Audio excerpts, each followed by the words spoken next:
পুরনো জমি বিবাদকে কেন্দ্র করে এক ব্যক্তির হোটেল ও বাড়িতে ভাঙচুরের ঘটনায় উত্তেজনা ছড়িয়ে পড়ে এলাকায়।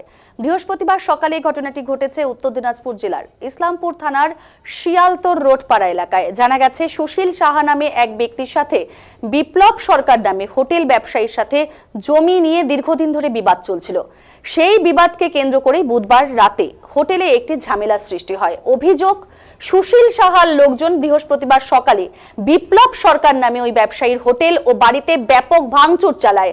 এই ঘটনায় এলাকায় উত্তেজনা ছড়িয়ে পড়ে। খবর পেয়ে ঘটনাস্থলে পৌঁছায় ইসলামপুর থানার পুলিশ। ঘটনার তদন্ত শুরু করেছে পুলিশ। অন্যদিকে এ বিষয়ে সুশীল সাহাকে ফোনে জিজ্ঞেস করা হলে তিনি সমস্ত অভিযোগ অস্বীকার করেন এবং তার সাথে কোনো জমি বিবাদ নেই তার সাথে, সেটা কথাও তিনি স্বীকার করেছেন। তবে কে বা কারা এই ঘটনা ঘটিয়েছে তিনি এই বিষয়ে কিছুই জানেন না বলেও স্পষ্ট জানিয়েছেন।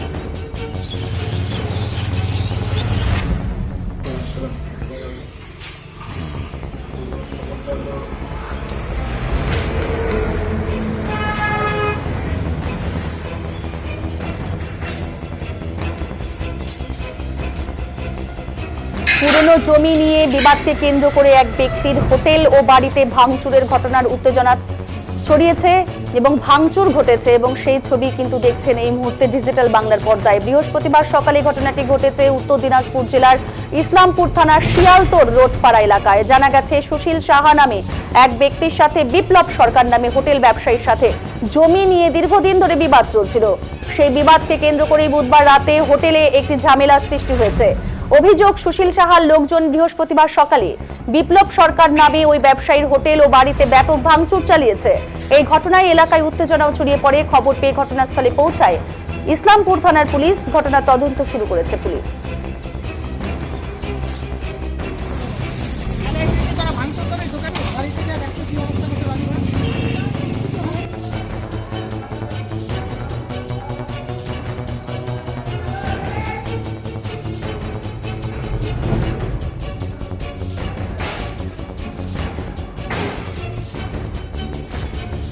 গন্ডগোলটা শুরু থেকে 2 মাস আগে কালী পূজার সময় এই সুশীল সাহা, ঠিক আছে, একটা ওর আমাদের জমি নিয়ে, ওর জমির উপরের লোক আগে পরেই আছে। আমাদের মন্দিরের জায়গা, আজকে আমাদের জন্মের আগে থেকে একটা জায়গা আছে মন্দিরের সঙ্গে, সেই মন্দিরের জায়গাটা ও নেওয়ার জন্য অনেক রকম রাস্তায় আর কি করছে।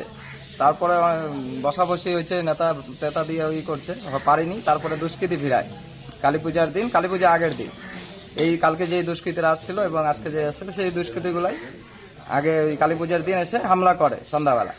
তো সেটা নিয়ে কেস কামারা হয়েছে, থানায় বসে মিটামিটি হয়ে গেছে। তারপরে 2 মাস পরে কালকে হঠাৎ সেই টিমই নেশা টেশা করে এসে রাত্রেবেলা হাঙ্গামা করে। হাঙ্গামা করার পরে পুলিশ আসে, ভেগে চলে যায়। তারপরে রাত 12:30 1টা নাগাদ আবার 30 জন লোকজন বেশি করে নিয়ে এসে 3-4 বাড়িতে হামলা করে। তখন বাড়ির গেট সব বন্ধ ছিল। তারপরে গেট ভাঙাভাঙি করে খুলতে না পেরে চলে যায়। আজকে সকাল 10টা 10:30টার সময় আবার সেই ধনুক নিয়ে নেশা টেশা করে এসে যত আর কি আছে আশেপাশে দুষ্কৃতীরা সব আসার পরে বাড়ি ঘর হোটেল সবকিছু ভাঙচুর করে কালকের রাতটার জন্য। প্রচুর আতঙ্কে আছি, কারণ দিনের আলোতে এত বড় যদি একটা এই সমাজের মধ্যে এত বড় একটা যদি অ্যাটাক হতে পারে, তাহলে আতঙ্কে তো থাকবে। রাস্তাঘাটে বেরোতেই পারা যাবে না, কারণ বাড়িতে যদি এত বড় হামলা হতে পারে, আমরা তো না কাজ করতে পারবো না, বেরোতে পারবো না। আমরা চাইছি যে প্রশাসন ছাড়া তো এটা আর কেউ করবে, প্রশাসন নিজের হাতে এটাকে নিয়ে একটু ভালো করে দেখুক কি ব্যাপার। আমাকে এখান থেকে ফোন করলো, আমি এসে দেখছি এই চারিদিক তছনছ করা হয়েছে। এখন কি ব্যাপার, কি বৃত্তান্ত, সমস্ত কিছু জিজ্ঞাসা করতে লাগবে বা জানতে লাগবে, কেন বা এরকম হলো, কারাই বা আসলো। যা কিছু হোক, এই ভাঙচুর বা এগুলো তো ইসলামপুরে হয়নি, এই প্রথম। এরকম তো শোনা যায়নি এর আগে, বা আমরা দেখিও নাই। কিন্তু এটা কারা করলো, কেন করলো, কিভাবে করলো, এটা জানতে লাগবে। আমরা ভাঙচুর করে দোকানে বাড়ি থেকে দেখতে কি অবস্থা করতে পারি।